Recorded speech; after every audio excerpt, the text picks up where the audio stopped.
So this is a little personal kind of journey, if you like, in terms of paradigm shift and helping us to understand how we view the world through different lenses at different times and at different stages of our lives, based on how we feel and the interaction that we're having with people. The old cliche which says if you carry on doing things in the same way, you're going to end up with the same outcomes.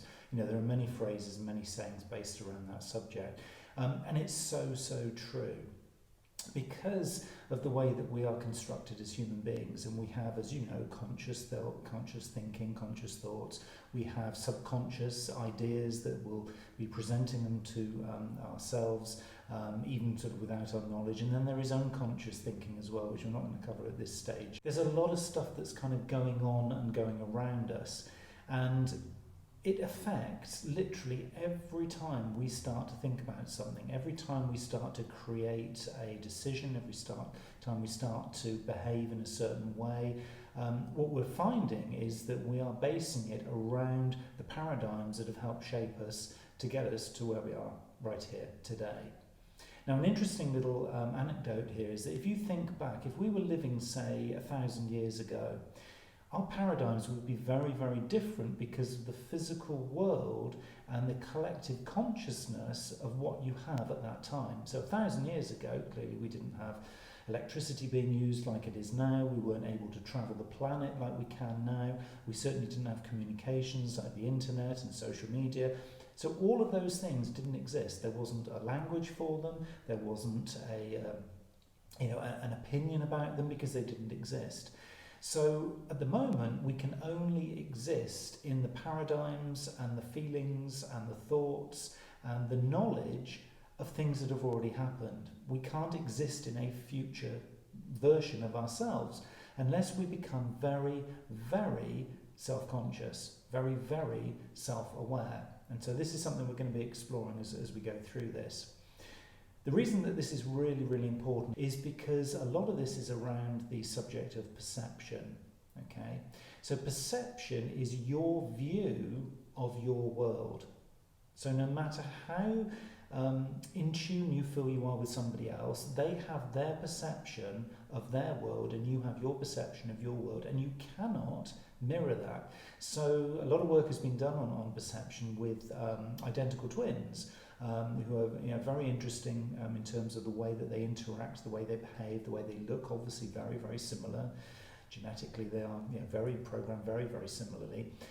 But they perceive the world in very different ways. And the reason for this is that there is a very simple equation which designs our paradigms and designs how we can view and see and hear and smell and use our senses in a way that is unique to us. And this simple equation is that our perception is our perspective plus our insight.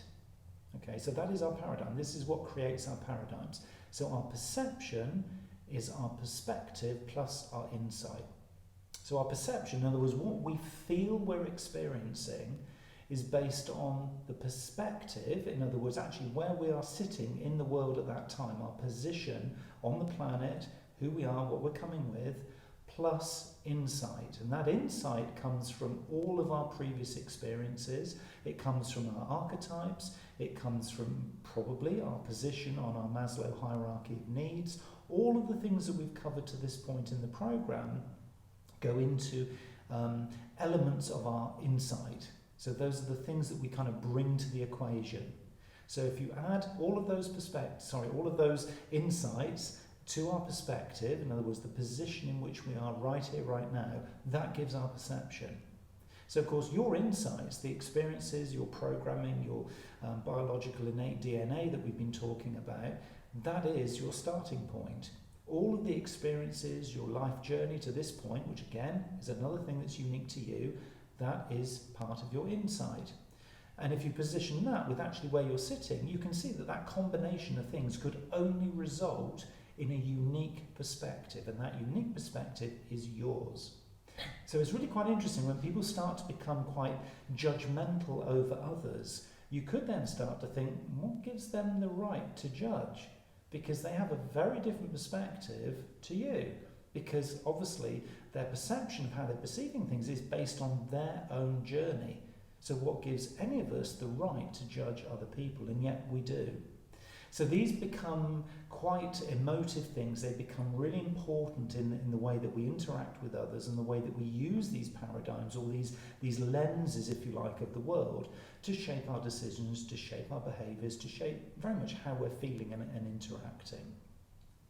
So what we're looking to create is not just sort of EQ, sort of emotional intelligence, but it's emotional fluency.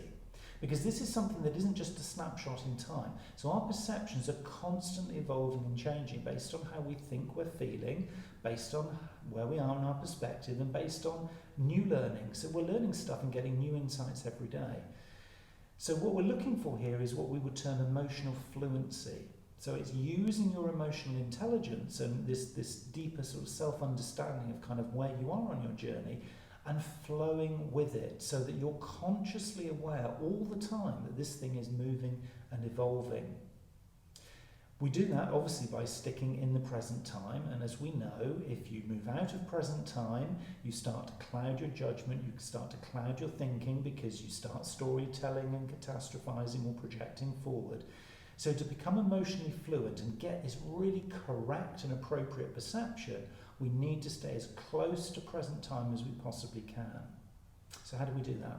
Well, it is about giving yourself the permission for taking the time.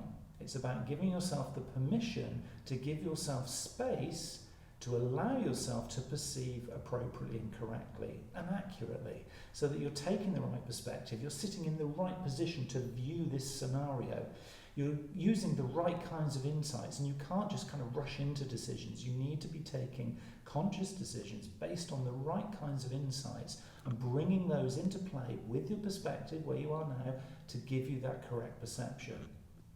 And of course, if you're perceiving things appropriately like that, these things become beautiful entities because you're doing stuff that's meaningful, that's right, that's with gratitude and is with grace. It has good intention, and of course then you start to manifest a world that sort of seems to appear in front of you in a positive way. And you kind of sit there and you think, well, I had some good intentions and I kind of am a good person, so it just happened. Well, aren't I lucky? Is how most people would think. Well, luck doesn't come into this in any shape or form.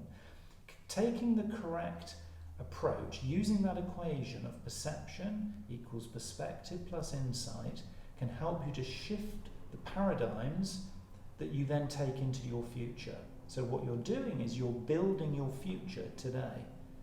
So by using that equation, you can move this balance of, discarding the stuff that's not serving you anymore with this new set of paradigms that allow you to take this new insight forward, and almost like you're being good to your future self, because then you've got insights that you can be basing your future decisions on that are meaningful, that are fully intended, that are very grateful, and they're actually manifesting the life that you want into the future.